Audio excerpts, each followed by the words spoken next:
Assalamualaikum warahmatullahi wabarakatuh. Bismillahirrahmanirrahim. Alhamdulillahirabbil alamin, arrahmanirrahim, maliki yaumiddin. Iyyaka na'budu wa iyyaka nasta'in. Ihdinas siratal mustaqim, siratal ladzina an'amta 'alaihim ghairil maghdubi 'alaihim waladdallin. Amin.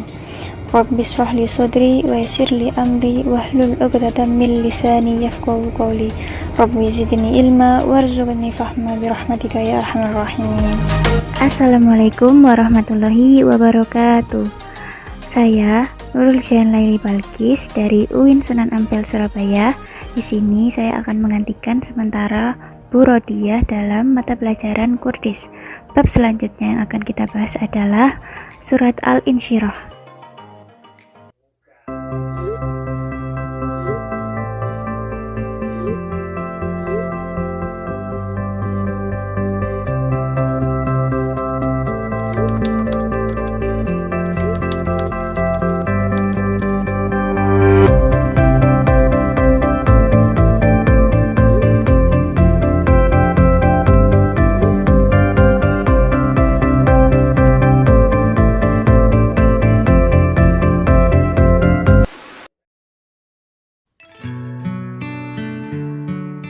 Bismillahirrahmanirrahim. Alam nashrah laka sadrak wa wada'na 'anka wizrak alladhi anqadha dhahrak wa rafa'na laka dhikrak فإن مع العسر يسرا إن مع العسر يسرا فإذا فرغت فانصب وإلى ربك فارغب. Kandungan surat Al-Insyirah. Pada ayat pertama, Alam nashrah laka sadrak, dijelaskan tentang penegasan Allah yang menghibur Nabi Muhammad dalam memperjuangkan agama Islam dengan segala cobaan yang diterimanya, sehingga Nabi Muhammad dapat berlapang dada atas segala cobaan yang diterimanya.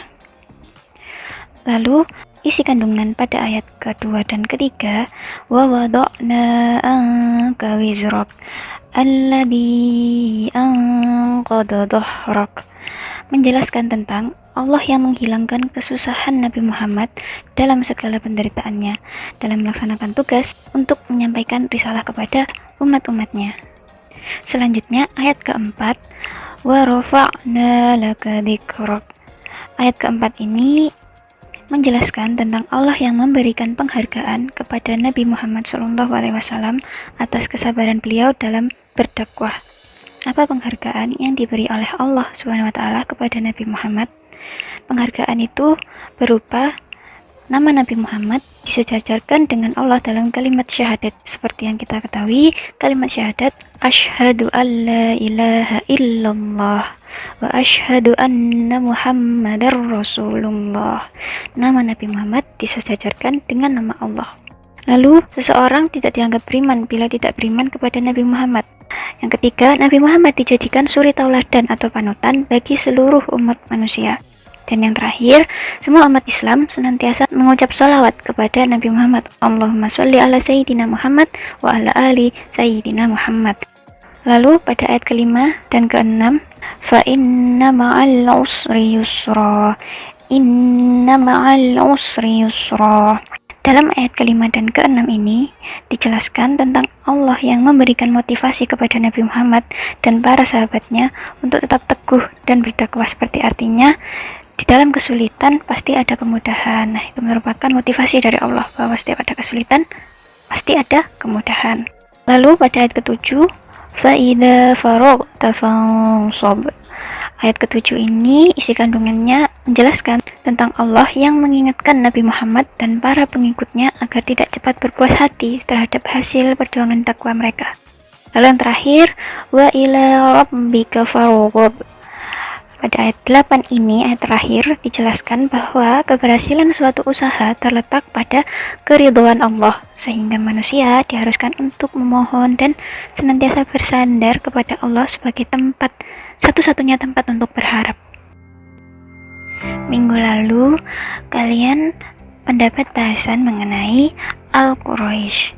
Nah, antara surat Al-Quraisy dengan Al-Insyirah ini memiliki keterkaitan, yaitu sama-sama membahas mengenai masalah rezeki dari Allah. Nah, sekarang kita akan membahas keterkaitan antara kandungan surat Al-Quraisy dengan surat Al-Insyirah. Yang pertama, kedua surat tersebut berisi tentang Allah yang telah menyediakan rezeki bagi seluruh umatnya.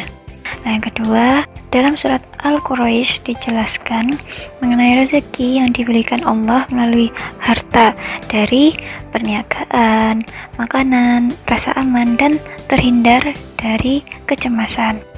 Sedangkan dalam surat Al-Insyirah dijelaskan rezeki dari Allah berupa sikap lapang dada atau sabar, lalu keringanan, kemudahan Nabi Muhammad dalam berdakwah, sehingga rezeki itu memiliki banyak macam, tidak hanya berupa sesuatu yang terlihat seperti harta benda.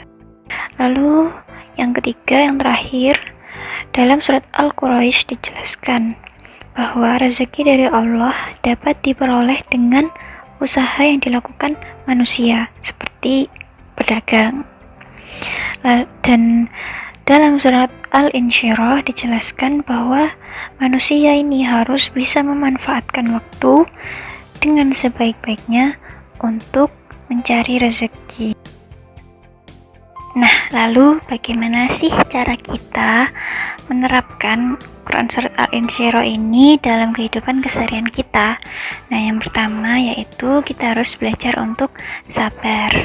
Lalu yang kedua, yakin akan janji Allah bahwa setiap ada kesulitan maka dibalik itu pasti ada banyak kemudahan. Lalu yang ketiga, memanfaatkan waktu sebaik mungkin dan dalam kebaikan. Nah, jika kita selesai dari suatu kebaikan, sebaiknya segera lakukan kebaikan berikutnya.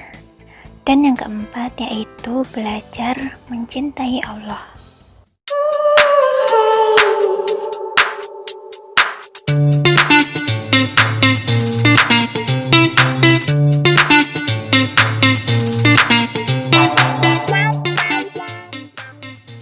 Teknik penilaian pada minggu ini, yang pertama, kerapian kalian dalam penulisan tugas. Yang kedua, mengumpulkan tugas tepat waktu. Nah, pengumpulan tugasnya ini terakhir adalah hari Rabu jam 9 malam.